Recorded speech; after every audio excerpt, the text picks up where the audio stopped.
Hello, hi, all my students. आज आमे तपस्विनी पत्रर द्वितीय भाग आरंभ करने को जिबा। गत भागरे आमे पढ़ी तपस्विनी पत्र रे कवि स्वभावर कवि प्रेमर कवि भावर कवि कवि गंगाधर मेहरंकर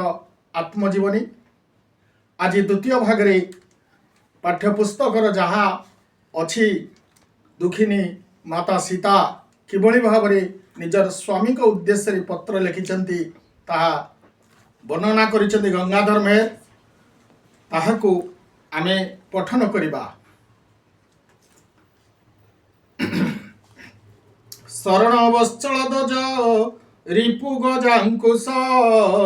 दुख गिरी वज्र जही देखंती विदुष। शरण वत्सल ध्वज रिपु गजांकुश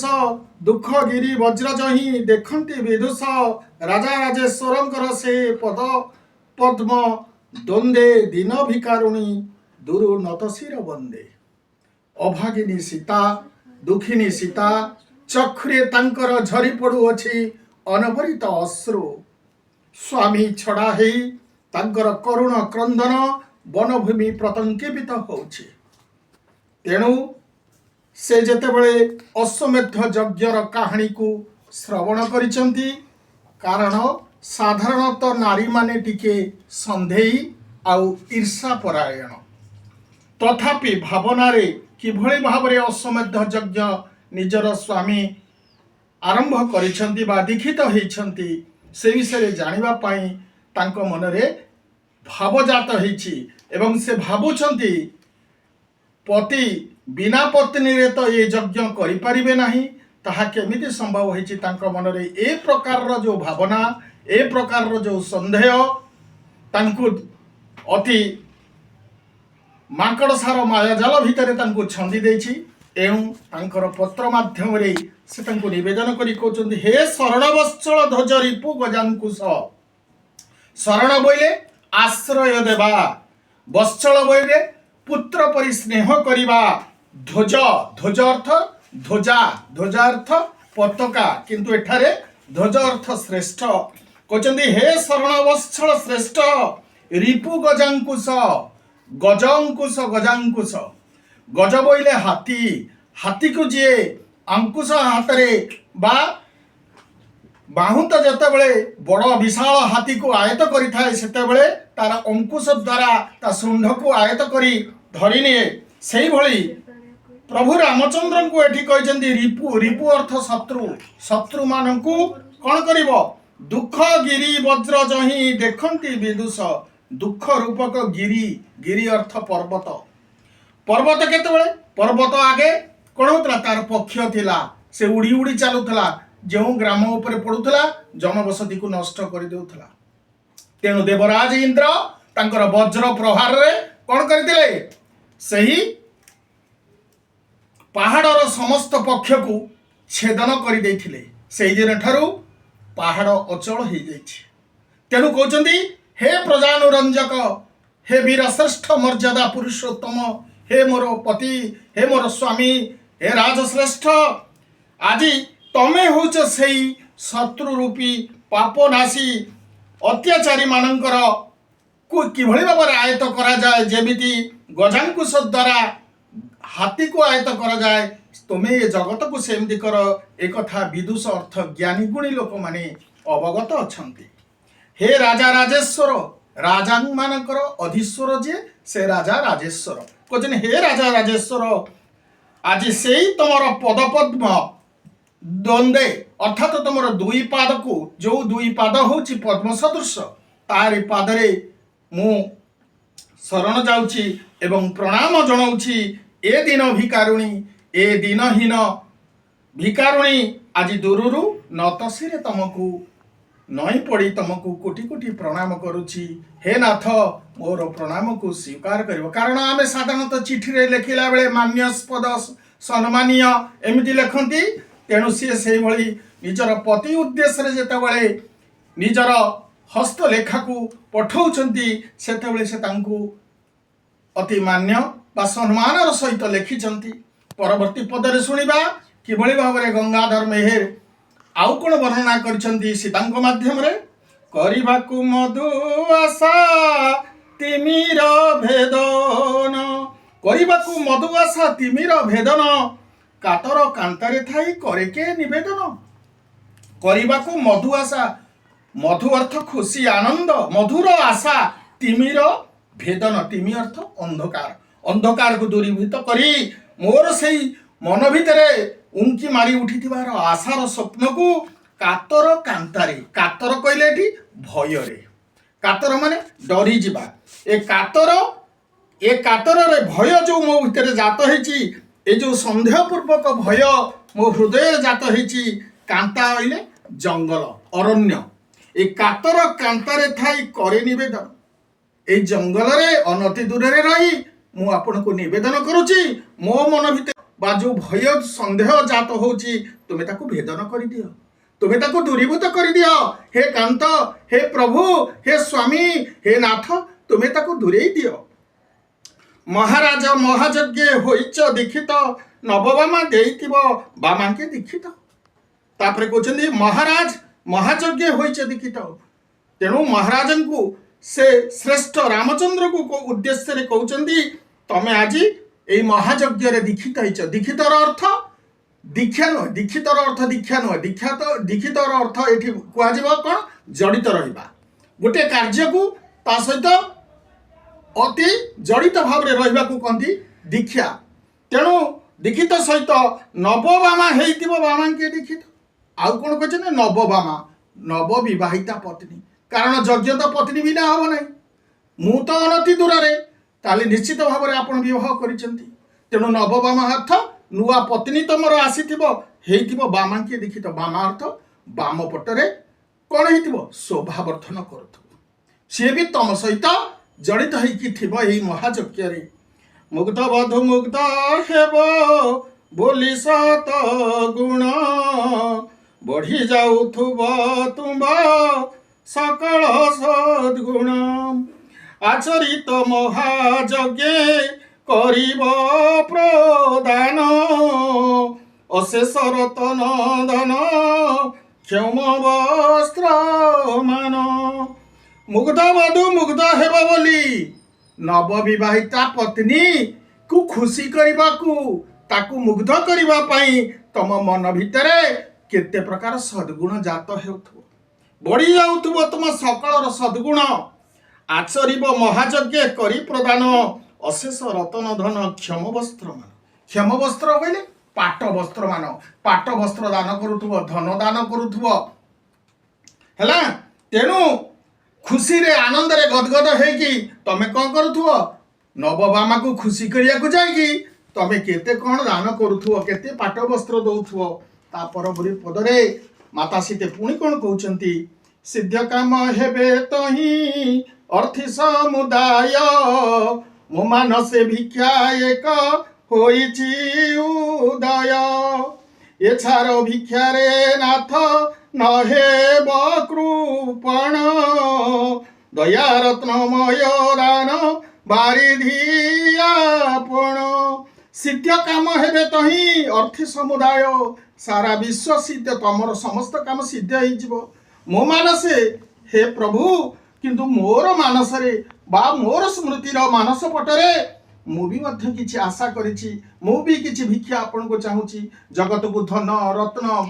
पाट वस्त्र केते कोन दान करूथुओ एछार भिक्षा रे नाथ न हेब कृपण ए भिखारी की दान करिया पई तमे जेमति कृपण न हुओ हे दया रत्नमय हे दयार सागर हे बारिधि आपण बारिधि अर्थ समुद्र समुद्र दयार सागर तेणु किए प्रभु रामचंद्र को एठी से दयार सागर कहते परवर्ती पदरे कौन कहते मु किए जानिबार नुहे आवश्यक सदा तुम्हें तापसंक अशांति नाशक तापसंकु किछि तुम्भ नथाए ओदेय मुहि तपस्विनी मते न करिब हेय तापरे हेडे पुणी कांदुचंती एवं कांदी पुणी तांको पाखकु से लिखिचंती कोन लिखचंती मु किए ता जानिबार नुहे आवश्यक मोर परिचय तुम्हें खोज नहीं मु किए से कथा तुम जानिबार दरकार नहीं। सदा तुम्हें तापसक अशांति नाशक। तापस कहले कि तपस्वी साधु सन्थ एमानक जेतेबेले जर्जरित अत्याचारित होती दानव मानक द्वारा कौन से अत्याचारी मानक सहित सेतेबेले प्रभु रामचंद्र से संहार करती। तेणु तमे तापस मानकर अशांति नाशक तांको अशांति को तुम्हें दूरीभूत कर दियो नाश कर दियो। तापस को किछि तुम न थाए अदय। तेणु तपस्वी मानक किछि दान करिबारे तुम्हें केबे कुंठाबोध करो नाही। मुही तो गोटे तपस्विनी कारण मु नारी तेणु से दृष्टिकोण मु हेली मु भी तपस्या करुची। तेणु मु साधुई मु तपस्विनी तेणु मते न करिबो हे मते केबे अवहेला करिबो नाही। ए दासी की तमे केबे ही अवहेला करिबो नाही। मो प्रति दया करिबो हे नाथ। परवर्ती पदरे कौन कहउचंदी जे होइछि आजी तुम्भ अंकर भाजन भक्ति भरे देखुथिबे जगत जन पूर्वे से करिथिले केउ घोर तप केउठारे केते काल केउ मंत्र जप। तापरे संध्याई मनरे तांकर ईर्षा भावना आसीची आखिरे अनवरित अश्रु आसुची। पति विच्छेदरे से भांगी पड़िछंती एवं अस्पष्ट स्वर रे तांकर सेई चक्षुरु जेतेबेले लोतक गुड़ाक झरी पड़ुची पत्र मध्य अस्पष्ट हो जाउची अक्षर गुड़िका नष्ट हो जाउची। से तारी मध्य रे पुणी कहउचंदी हे प्रभु आज तुम अंकर भाजन जे होइछि किए होइछि सेई नवपत्नी होइछि। कौन होइछि जे होइछि आज तुम अंकर अंक बोले कोल कोल रे जे आज विराजमान करिछि जे शोभावर्धन करुछि जार भक्ति भरे देखुथिबो ए सारा जगत ये जगत ही सारा संसार देखु। तुम अंकर भाजन भक्ति भरे देखुथिबे जगतर जन पूर्वे जेउ करिथिला केउ घर तप केउठारे केते काल केउ मंत्र जप। माता सीता तांको आखिरे अश्रु झरी पड़ुछि पत्र लेखुछंती स्वामी को उद्देश्य रे कौन करी कहउछंती तुमर सेई नवबामा केउ जन्म रे की पुण्य करिथिला केउ मंत्र जप करिथिला की भक्ति करिथिला जाफले तुमे तार प्राप्ति हेलो। मु अभागिनी दूर रे रही गली जे होइछि आज तुम अंकर भाजन जे आज तुम अंक बोले कोल रे जे आज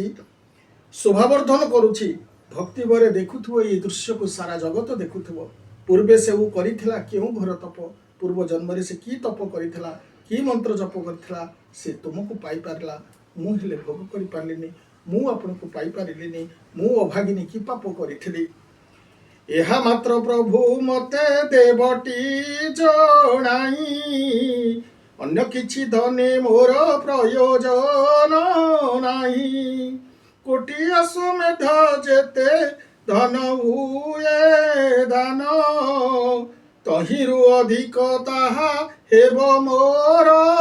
ज्ञान। तापर कहते हे प्रभु हे स्वामी हे कांत मते देवटी जणाई मते सही कथाटा जणई दिब केमिति से आपन को प्राप्ति कला की मंत्र जप कला की तप करिथिला मु अभागिनी आपन को पाई मध्य हरई देली अन्य किछि धने मोर प्रयोजन नाही। केते तुमे पाट वस्त्र धन रत्न गो केते कोन दान करूछ से सब रे मोर कोनोसी प्रयोजन नाही केवल एतिकी मते खाली कहि दियो से किभଳି भाबरे आपन को पाइथिला। कोटि अश्वमेध यज्ञ रे कोटि कोटि टंकार धन संपत्ति खर्च हुए तहिरु अधिक हेब एही मोर ज्ञान एहा को पाइला परे मो जीवन धन्य हे जीव प्रभु। आउ एक कथा मात्र अछि अनुरोध दुख निर पुत्र जोग अत्यंत बोध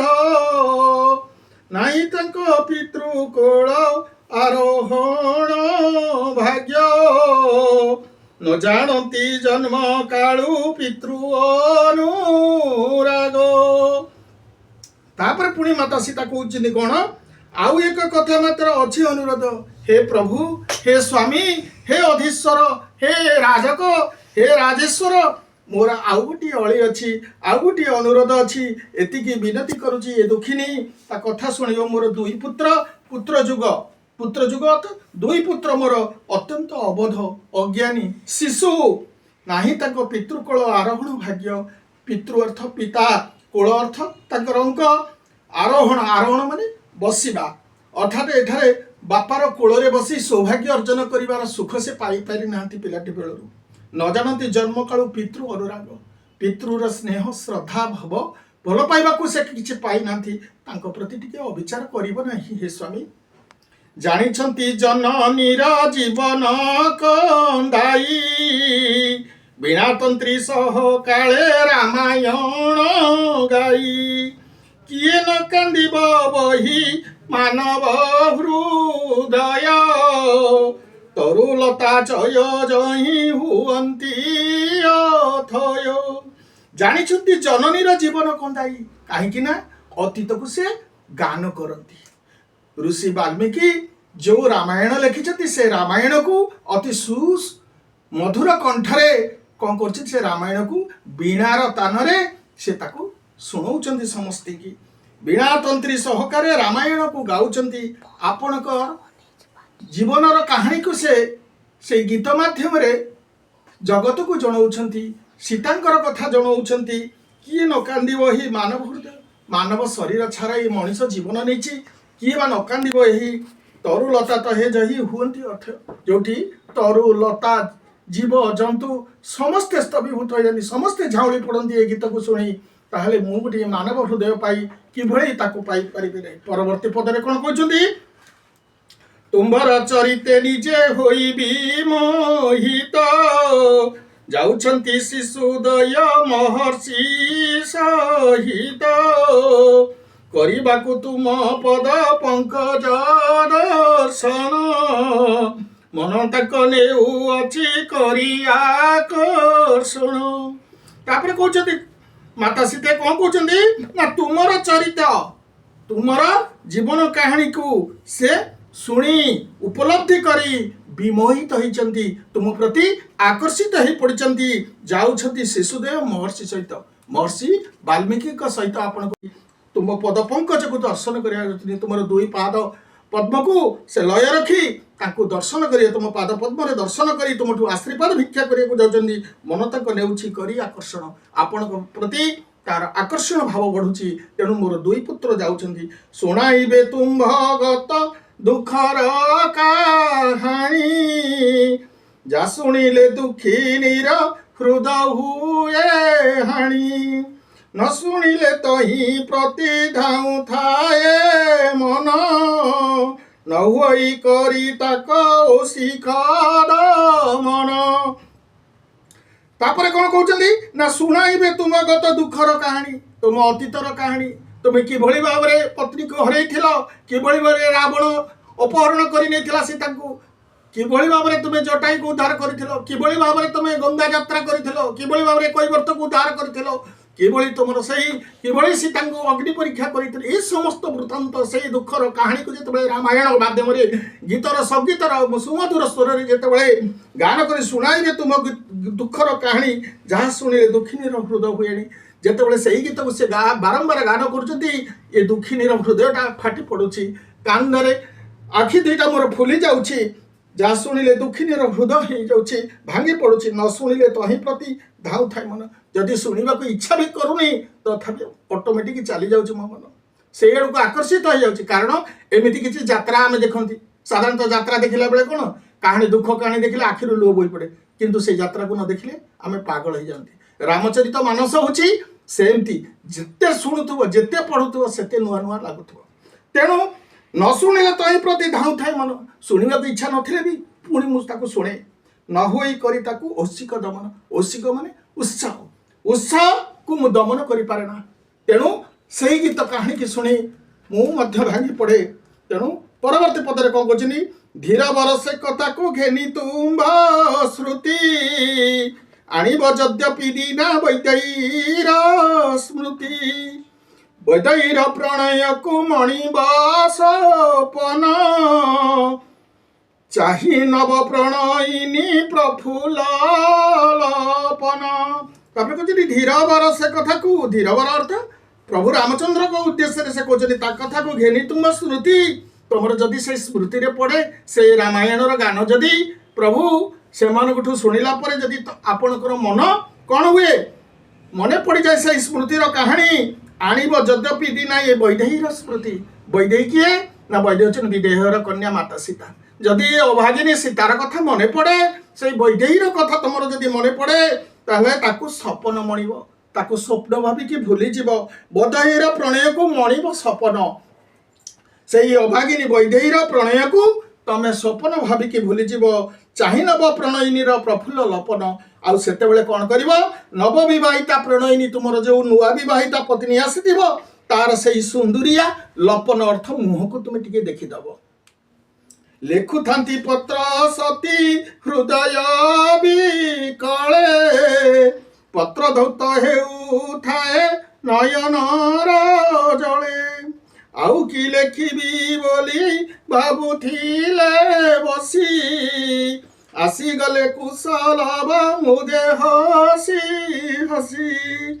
लेखुथांती पत्र सती हृदय विकले हृदय विदारित हो जाउछि पतिर कथा मने पड़ुछि समस्त अतीतर स्मृति गुड़िक मने पड़ुछि कारण पतिव्रता सती नारी निकटरे ता स्वामी होछि तार जीवन सर्वस्व तार इष्ट तेणु से महासती सीते कौन कर प्रभु उद्देश्य तपस्यारत होती ध्यान रही